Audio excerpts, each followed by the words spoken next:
আমরা আমাদের আজকে আমরা বসছিলাম গতকালকের মতোই আমরা সহ বিভিন্ন ডিসিপ্লিনের সিনিয়র যারা টিচার ছিলেন প্লাস্টিক সার্জারির এবং অন্যান্য ডিসিপ্লিন। আপনারা জানেন যে বার্নের পেশেন্টের জন্য মাল্টি ডিসিপ্লিনারি অ্যাপ্রোচ লাগে, সেই মাল্টি ডিসিপ্লিনারি বোর্ড গতকাল ছিলেন, আজকেও ছিলেন, তারা সহ আমরা বসছিলাম আজকে। এবং আমাদের সঙ্গে একজন সিঙ্গাপুরের একজন কনসালটেন্ট ছিলেন। আমরা সবাই মিলে ইন অ্যানিমাস ডিসিশন নিয়ে আমরা পেশেন্টগুলোকে আজকে আবার নতুন করে ক্যাটাগরাইজ করেছি। সেই ক্যাটাগরি সম্পর্কে আপনাদেরকে আমরা জানাতে চাই।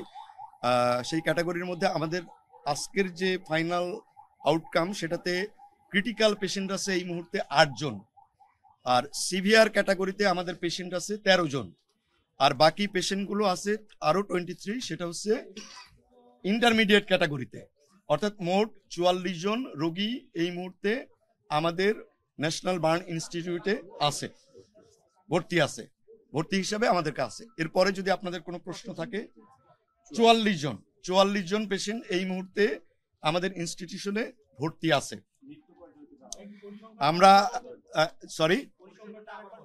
শিওর, আমাদের ক্রিটিক্যাল ক্যাটাগরিতে মোট আছে 8 জন, আমাদের সিভিয়ার ক্যাটাগরিতে আছে 13 জন এবং ইন্টারমিডিয়েট ক্যাটাগরিতে আছে 23 জন। আমরা আসলে আজকে যে আমরা যেভাবে প্রসিডিংস গুলো করতেছিলাম, আমরা নিজেরা যেভাবে আলোচনা করছিলাম বা পেশেন্টের ম্যানেজমেন্ট করছিলাম, সিঙ্গাপুরের যে ভদ্রলোক আসছেন উনি আমাদের সঙ্গে বসছিলেন।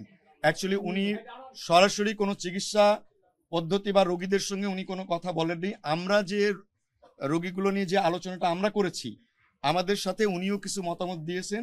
এই মতামতের ভিত্তিতে আমরা ক্যাটাগরি এবং ম্যানেজমেন্ট প্রোটোকলটা আবার ঠিক করেছি। আপনারা জানেন যে এর আগেও আমরা বলেছি যে বার্নের ম্যানেজমেন্ট একটা ডাইনামিক প্রসেস। এই ডাইনামিক প্রসেসে অর্থাৎ প্রতি ঘন্টায় কিন্তু এইটা চেঞ্জ হয়। তো আমরা আজকে যে ডিসিশন হলো যে আমরা প্রতি 12 ঘন্টা অন্তর এইগুলো নিয়ে আবার সিনিয়ররা সবাই বসবো, কিন্তু এই যে ডিসিশনগুলো আমরা দিব সেই ডিসিশন অনুযায়ী প্রতি ঘন্টায় আমাদের টিমগুলো তার ম্যানেজমেন্ট দিতে থাকবে। অ্যাকচুয়ালি বার্নের শিশুরা ডেফিনেটলি আমরা যেটা বলে থাকি এক্সট্রিম অফ এজ, যারা শিশু এবং বৃদ্ধ যারা থাকে তাদের ডেফিনেটলি তারা ভালনারেবল থাকে। ওই পয়েন্টগুলো আমাদের আগের মতো, আমাদের তো এর আগেও শিশুদের ডেফিনেটলি রেগুলার বেসিসে আমরা চিকিৎসা করে থাকি। ওই পয়েন্টগুলো মনে রেখেই তাদের জন্য যেটা প্রযোজ্য সেইভাবে আমরা ম্যানেজমেন্ট প্রোটোকল ঠিক করেছি।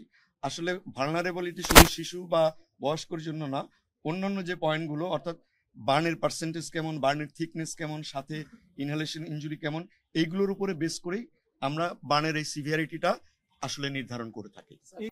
আমরা বলেছি যে আমাদের ক্রিটিক্যাল পেশেন্ট হচ্ছে 8 জন, আর সিভিয়ার পেশেন্ট 13 জন, আর ইন্টারমিডিয়েট গ্রুপে 23। একজন ডেথ জানতে চাইছে আমাদের এখানে এই মুহূর্তে, মানে আমাদের গতকাল পর্যন্ত ছিল 10 জন, তারপর গতকাল রাত 12:15 আরেকজনের মৃত্যু হয়েছে। সর্বমোট মিলিয়ে আমাদের হসপিটালে আসার পরে 11 জনের মৃত্যু হয়েছে। সিঙ্গাপুর থেকে যিনি এসছেন ওনারা মানে আমরা যে বার্নের প্রোটোকল জানেন যে সারা পৃথিবীতে প্রায় একই রকম। তো আমরা যে ডিসিশনগুলো নিচ্ছি সেই ডিসিশনের সঙ্গে উনি আমাদের সঙ্গে শেয়ার করেছেন, ওনার কিছু ডিসিশনও আমাদের সঙ্গে শেয়ার করেছেন। একসঙ্গে আসলে এটা কোনো একক বা ব্যক্তিগত ডিসিশন না, আমাদের টোটাল যে এক্সপার্ট প্যানেল, সেই প্যানেলের সমস্ত সদস্যের মতামতের ভিত্তিতে ওনারও কিছু মতামত আছে, সেই অনুযায়ী আমরা চিকিৎসা গুলো চালাবো। প্রথম কথা হচ্ছে যে প্রোটোকল সেম, এই কথাটা আমরা বলেছি।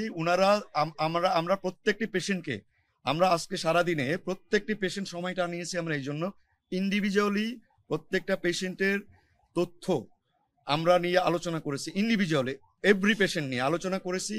আমরা আমাদের মতামত, ওনার মতামত, এর ভিত্তিতে প্রত্যেকটি পেশেন্টের জন্য আলাদাভাবে চিকিৎসা, অর্থাৎ কিরকম ড্রেসিং হবে, কারোর অপারেশন প্রয়োজন হবে কিনা, ওষুধের কোনো চেঞ্জ হবে কিনা, ক্যাটাগরাইজ করেছি 1 নম্বর। আর 2 নম্বর হচ্ছে যে উনি কতদিন থাকবেন এই ব্যাপারটা এখনো ঠিক হয় নাই। এই ব্যাপারটা ওনার সঙ্গে আমরাও পরামর্শ করব, উনিও আসছেন। উনি যতদিন আমাদের সঙ্গে থাকতে চাইবেন বা মনে করবেন সেই বিষয়টা আমরা পরবর্তীতে আপনাদের জানাতে পারবো। আচ্ছা, আমি সংক্ষেপে বলি যে ক্রিটিক্যাল পেশেন্ট বলতে বোঝানো হয় যে পেশেন্টগুলো সবচেয়ে বেশি ইনজুরি এবং ঝুঁকির মধ্যে আছে। এই পেশেন্টগুলোর ক্ষেত্রে আমরা সবসময় বলে থাকি যে এই পেশেন্টগুলোর সম্পর্কে প্রেডিক্ট করা ভেরি ডিফিকাল্ট, তাদের ভালনারেবিলিটি অনেক বেশি। এই পেশেন্টগুলোকে ক্যাটাগরাইজ করি আমরা এই জন্য যে যাতে করে তাদের জন্য আমরা স্পেশাল ম্যানেজমেন্ট দিতে পারি। একদমই মানে এই পেশেন্টগুলোর পরিবর্তনটা ঘন্টায় ঘন্টায় হয়। এখন যে অবস্থায় আছে 1 ঘন্টা পরে হয়তো পরিবর্তনটা খারাপের দিকেও আরো খারাপের দিকেও যেতে পারে, হয়তো স্ট্যাটিক থাকতে পারে অথবা একটু ইমপ্রুভমেন্ট হতে পারে। সেই কারণে এই পেশেন্টের যে কোনো ভালো বা খারাপ নিউজ মুহূর্তে মুহূর্তে চেঞ্জ হয়। এটা একেবারে সর্বস্তরের আমরা ক্রিটিক্যাল কন্ডিশন বলে থাকি। আর সিভিয়ার পেশেন্ট যেগুলো, সেই পেশেন্টগুলো এটা কিন্তু অনেক ক্ষেত্রে যে পার্সেন্টেজ অনুযায়ী হচ্ছে তা না, এই পার্সেন্টেজ সাথে থিকনেসটা কত বেশি। বেশ কিছু রোগী আছে আমাদের 40%-এর মধ্যে আছে, তারকেও আমরা ক্রিটিক্যালে নিয়ে যেতে হয়েছে, কারণ তার মেকানিক্যাল ভেন্টিলেশনে দিতে হয়েছে এবং সাথে অন্য ইনজুরি অনেক বেশি। তো আর সিভিয়ার পেশেন্টগুলোর ব্যাপারে এটাই যে সিভিয়ার পেশেন্টগুলো আজকে যে এটা আমরা অ্যাসেসমেন্ট করলাম 12 ঘন্টা পরে আমরা আবার তার অ্যাসেসমেন্টে হয়তো কিছুটা ভালোর দিকে যেতে পারে, কিছু পেশেন্ট খারাপ হতে পারে। ভালোর দিকে যে পেশেন্টগুলো যায় সেগুলো আমরা একটু স্টেপ ডাউন করি, যে পেশেন্টগুলো একটু খারাপের দিকে যায় তাদেরকে আবার আমরা অ্যাগ্রেসিভ ট্রিটমেন্টের দিকে যাই। সেই কারণে এই ক্যাটাগরিটা করা। আর ইন্টারমিডিয়েট গ্রুপ যেটা, সেই গ্রুপটা আমরা আশা করছি যে সেই গ্রুপের পেশেন্টগুলো হয়তো দ্রুতই ভালোর দিকে যাবে, কিন্তু এদের মধ্যেও যদি কোনো একটা ইনফেকশন হয়ে যায়, সেপসিস হয়ে যায়, তখন কিন্তু সেটা আবার সিভিয়ার ক্যাটাগরিতে চলে যাবে। অর্থাৎ এই যে ক্রিটিক্যাল, সিভিয়ার এবং ইন্টারমিডিয়েট গ্রুপ, এটা একটা ডাইনামিক প্রসেস, প্রতিদিন এটা কিন্তু চেঞ্জ হতে পারে। আজকে যেমন 8টা ক্রিটিক্যালের কথা আমরা বললাম, সেটা আগামীকাল 9টাও হতে পারে, 10টাও হতে পারে। সিভিয়ার থেকে ওখানে চলে যেতে পারে, অথবা ক্রিটিক্যাল থেকে একজন হয়তো সিভিয়ার ক্যাটাগরিতে আসতে পারে। আমাদের এখানে শিশুই বেশি, মানে এর 8 জনের বাইরেও আইসিইউতে আছে। অ্যাকচুয়ালি আরো আমি বলি, আইসিইউ এইচডিইউ এটাও কিন্তু কোনো স্থায়ী ব্যাপার না। হ্যাঁ, যে পেশেন্টটা এই মানে আইসিইউ আর এইচডিইউ অনেকটা কাছাকাছি, অর্থাৎ যে কোনো সময় এই রোগীটাকে আইসিইউতে যেতে পারে, যে কোনো সময় আইসিইউতে এইচডিইউতে আসতে পারে। এটা খুবই মানে জরুরি বিষয় না। আইসিইউ আর এইচডিইউ ম্যানেজমেন্ট প্রোটোকল প্রায় সেম, পার্থক্যটা হচ্ছে আমরা অনেক সময় ভেন্টিলেশন দেবার জন্য আইসিইউতে নিই, কিন্তু এটা মনে রাখবেন ভেন্টিলেশন ছাড়াও কিন্তু আইসিইউ শব্দটার অর্থ কিন্তু ইন্টেন্সিভ কেয়ার। সেটা শুধু ভেন্টিলেশনের জন্য না, লাইফ সাপোর্টের জন্য না, তার যে মনিটরিং গুলো, সেই মনিটরিং গুলো ইনভেসিভ ভাবে হয়। সেই কারণে আমাদের সঙ্গে যিনি কথা বলেছেন উনি মোটামুটি ভাবে আমাদের মানে এই ব্যাপারটা নিয়ে উনি আগেও ওয়াকিবহাল ছিলেন, কারণ উনি নিজেও আমাদের সঙ্গে একসময় কাজ করেছেন, আমরা একই সঙ্গে কাজ করেছি। যে ভদ্রলোক এসছেন, তো উনি জানেন এটা, এবং মানে উনি আসার আগেই আসলে আমরা তাদের সঙ্গে কিছু বিষয় শেয়ার করেছি। তো উনি আমাদের প্রাইমারি পরিকল্পনা নিয়ে উনি যথেষ্ট বা আমাদের সঙ্গে একমত পোষণ করেছেন। তবে কিছু কিছু জায়গাতে উনি আমাদেরকে যেটা বলেছেন যে ম্যাস ক্যাজুয়ালিটির ওনার একটা অভিজ্ঞতা আছে তাইওয়ানে অনেক শিশুদের ক্ষেত্রে, তো উনি ওইখানে কিছু পরামর্শ আমাদের দিয়েছেন, আমরা ওইগুলোই ফলো করছি। ওইগুলো হয়তো আরেকটু ভালোভাবে আরেকটু ক্যাটাগরি করে আমরা ওইটা ফলো করছি। আসলে খুব বেশি পার্থক্য কথা উনি বলেননি, তবে কিছু জিনিস গোছানো ভাবে আরো একটু প্রক্রিয়াগত ভাবে আমরা 12 ঘন্টা জায়গায় 6 ঘন্টা করব কি 7 ঘন্টা করবো, এরকম কিছু চেঞ্জেস আছে। বাইরে যাওয়ার জন্য এখন পর্যন্ত উনি কোনো কথা বলেননি। উনি ওই যে আমাদের পরামর্শ, এটা আমরা প্রতি 12 ঘন্টা পর পর অ্যাসেস করব, অ্যাসেস করে মোটামুটি একটা ধারণা আমরা সবাই মিলে নিছি, আগামী 48 ঘন্টার আগে হয়তো এই ডিসিশনটা আমাদের পক্ষে কারোর পক্ষেই ফাইনালি বলাটা বোধ হয় সম্ভব হবে না। আমাদের প্রয়োজন বলতে দেখেন, এরকম একটা ম্যাস ক্যাজুয়ালিটিতে এরকম এটা কিন্তু একটা ন্যাশনাল এবং ইন্টারন্যাশনাল বিষয়, এবং বাচ্চারা কিন্তু অসুস্থ। আমরা যদি আমাদেরকে যে কোনো বিষয়ে অনেক জায়গা থেকে, ইন্ডিয়ান, আমেরিকা, চায়না, বিভিন্ন জায়গা থেকে, আমাদের বাংলাদেশেরই অনেক বিশেষজ্ঞ আছে, তারা কিন্তু আমাদেরকে বিভিন্নভাবে সহায়তা করতে চাচ্ছেন, এবং যে কোনো চিকিৎসা সংক্রান্ত বিষয়ে যে কোনো সহায়তাকে আমরা একটা গুড জেস্টার হিসেবে ধরি এবং আমরা সবাইকেই সম্মান করি।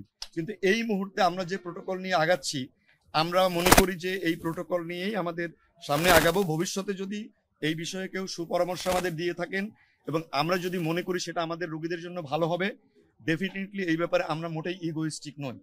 চিকিৎসার ব্যাপারে, একটা বাচ্চার ভালো হওয়ার ব্যাপারে কোনো সুপরামর্শ অবশ্যই আমরা বিবেচনায় নিব।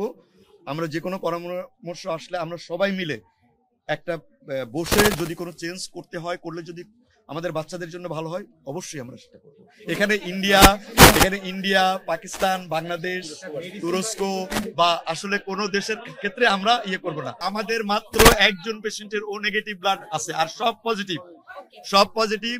আর নেগেটিভ ব্লাডেরও বিষয় যেটা আছে সেটা আমাদের কাছে আছে। ধন্যবাদ। আমার মনে হয় না এই মুহূর্তে আমাদের রক্তের কোনো দরকার নাই। ওষুধ এবং স্যালাইন আমাদের পর্যাপ্ত পরিমাণে আছে, এই বিষয়ে মোটেই কোনো সংকট নেই।